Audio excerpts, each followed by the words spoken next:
여러분, 이 교시는 독서 과제를 살펴보겠습니다. 3주차 독서 과제는 엑스니일로 니일핏입니다. 즉, 아무것도 없는 것에서는 아무것도 나오지 않는다라는 것입니다. 자, 여러분, 시공간에 존재하는 모든 것에는 시작이 있을까요? 나에게도 시작이 있었고, 당신에게도 시작이 있었고, 우리가 살고 있는 집도, 입고 있는 옷도, 차도, 세탁기도 시작된 때가 있습니다. 그럼 이처럼 분명하게 시작이 있는 사물과 사람에 둘러싸이기 때문에 우리는 당연히 모든 것이 시작이 있다고 결론 지으려고 합니다. 그러나 이러한 결론은 불합리한 깊은 심연에 빠져들게 하는 치명적인 논리의 비약입니다. 왜 그럴까요? 분명히 시공간에 모든 것에는 시작이 있지 않은가? 결코 그렇지 않습니다. 모든 것에 시작이 있다는 것은 과학적으로, 논리적으로 불가능한 모순입니다. 여러분, 잠시 아무것도 존재하지 않는 것을 상상해 보십시오. 완전한 무. 과학과 논리의 절대 법칙은 엑스 니일로 니일피트, 즉 아무것도 없는 데에서는 아무것도 나오지 않는다입니다. 무는 아무것도 만들어낼 수 없다. 무는 웃을 수도, 기뻐할 수도, 노래할 수도, 춤을 출 수도, 숨을 쉴 수도 없습니다.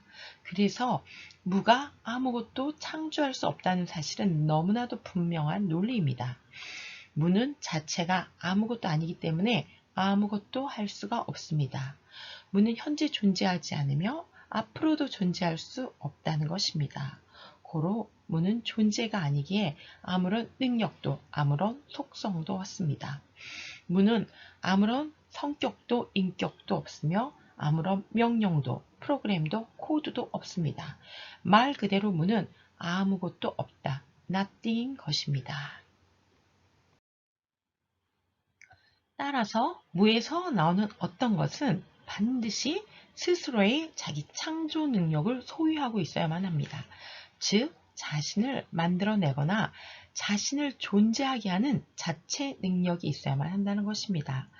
그러나 그것은 위에서 말한 바와 같이 명백히 이치에 어긋납니다. 무가 자신을 창조하거나 만들어내려면 그 존재 이전에 무언가가 있어야 하고 이미 뭔가가 있었다면 그것은 무가 아니죠.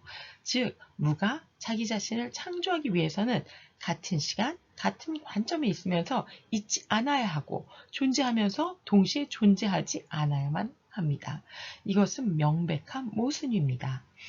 모든 합리성과 과학의 법칙 중에서 가장 중요하고 기본이 되는 비모순의 법칙, 즉 모순이 없어야 법칙이 된다는 이러한 모순이 있으면 결코 법칙이 될 수 없다는 이러한 법칙을 깨트리는 것이 됩니다. 그러므로 무엇인가 무에서 처음 존재하려면 어딘가 그 시작을 갖지 않는 다른 그 어떤 존재가 반드시 있어야만 합니다.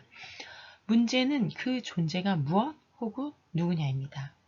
진지한 학자들 중 많은 수가 무엇에 대한 답을 우주에서 얻을 수 있다고 믿습니다. 그들은 칼 세이건이 그랬던 것처럼 시작을 갖지 않는 어떤 것, 그것으로부터 모든 것이 나왔다고 보고 그 어떤 것을 우주보다 높은 데서 찾을 필요가 없다고 말합니다.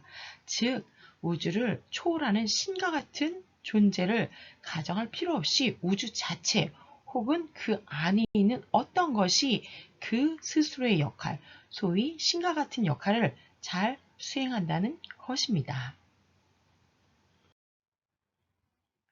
그런데 이 시나리오에는 치명적인 오류, 즉 모순이 숨어 있습니다. 그 우주 자체라는 것이 어떻게 시작되었느냐 하는 것입니다. 그것이 우주든 먼지든 원소든 빅뱅이든 그 무엇이라 부르든지 간에 결국 아무것도 없이는 아무것도 일어나지 않기 때문입니다. 바로 과학과 논리의 근본이 되는 절대 법칙을 깨지 않는 한 그것은 불가능한 모순, 즉 오류일 뿐입니다. 그것이 거대한 우주든 미세한 먼지든 사이즈에 상관없이 절대 법칙은 동일하게 적용되기 때문입니다. 다시 설명하면 그 오류는 초월이라는 철학적인 용어와 관련이 있습니다. 철학과 신학에서 공히 초월이라는 용어는 신이 다른 존재보다 높은 서열, 즉 넘어서는 서열이라는 의미에서 신은 우주를 넘어서며 그보다 높은 존재라는 것을 의미합니다. 그래서 철학에서는 신을 최고의 존재라고 부릅니다. 그렇다면 최고의 존재인 슈퍼 빙과 인간, 즉 휴먼 빙과의 다르게 만드는 것은 무엇일까요? 여기서 존재, 빙이라는 단어가 공통으로 사용된 점에 주목하십시오. 하나님을 최고의 존재, 슈퍼빙이라고 하는 것은 신, 즉 하나님이 보통의 존재와 그 본질, 에센스가 다르기 때문입니다. 하나님은 시작을 갖지 않는 시공간을 초월하는 존재이므로 최고의 존재, 초월적 존재라 불립니다. 고로 다른 모든 존재가 신으로 말미암으며 신은 그 자신 외에 아무것도 말미암지 않습니다. 그러므로 신, 하나님은 최고의 존재입니다. 신은 존재의 근원이 되며 창조자가 됩니다. 다른 모든 것은 신이 창조한 작품입니다. 다른 모든 것, 즉 우주를 포함한 모든 것은 신에 의해서 존재하게 됩니다. 이것이 철학에서 말하는 신, 슈퍼빙, 절대자의 의미입니다. 그런데 일부 과학자들이 주장하는 것처럼 우주를 넘어서며 우주보다 더 높은 곳이 아닌 바로 우주 안에 혹은 우주 자체가 창조되지 않은 무엇이라는 말은 창조자, 즉 창조의 주체의 거처를 모호하게 할 뿐입니다. 그들은 창조되지 않은 무엇이 저기 우주보다 높은 우주를 초월하는 것가 아니라 여기 우주 안에 존재한다라고 말합니다. 그러나 그들은 자신들의 논리 전제에서 필연적으로 여전히 최고의 존재, 시작이 없는 존재를 필요로 합니다. 그것이 우주 안에 포함되어 있는 존재이든 우주를 초월하고 있는 존재이든지 간에 시작이 없는 특별한 존재를 반드시 전제해야만 하기 때문입니다. 즉 그것이 사이즈에 관계없이, 즉 우주든 먼지든 또한 그것의 존재의 장소에 관계없이 우주 안이든 밖이든 시작점이 없는 그 무엇이 있어야만 무에서 유가 만들어집니다. 그래서 결국 문제는 다시 원점으로 돌아오고 맙니다. 결국 무에서 아무것도 나오지 않기 때문에 엑스 닐로 닐피트, 무에서 유를 창출할 수 있는 그 뭔가, 그 누군가, 즉 슈퍼빙이 있어야만 이 모순에서 벗어날 수 있는 것입니다. 우주 안에 있는 창조자, 즉 창조의 주체를 연구할수록 그것이 하나님에 대한 것으로 들리기 시작합니다. 그것은 피조되지 않아야만 합니다. 그것은 다른 모든 것을 창조할 수 있어야만 합니다. 또한 자체 스스로 존재하는 능력을 갖고 있어야만 합니다. 성경의 첫 구절은 태초에, 즉 시작의 때에 하나님이 천지를 창조하시니다 라고 말하고 있습니다.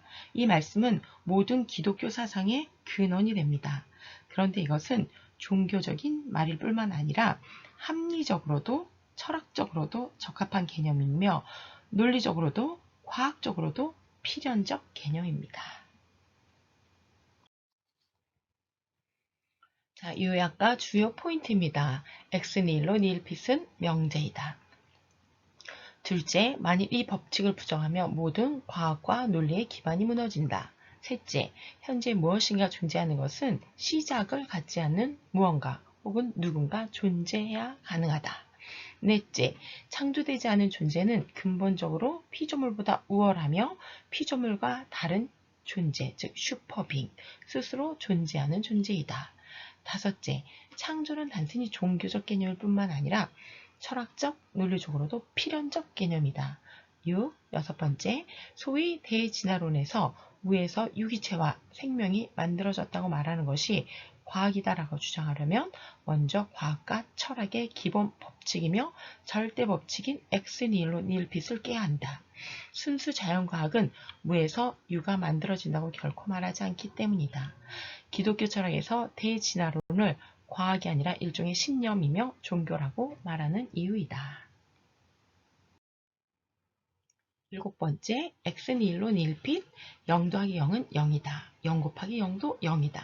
수천만 번을 더하고 곱하고 다시 무한대로 무한시간을 더하고 곱해도 여전히 변함없이 0이다. 이것이 과학과 철학의 절대 법칙이다. 만일 누군가 무에서 무언가를 존재하게 하려면 일반적 존재 개념을 뛰어넘는 무언가 혹은 누군가가 반드시 있어야만 합니다. 수강생 여러분, 2교시도 경청해 주어 고맙습니다. 독서 자료는 이클래스에서 꼭 확인하세요.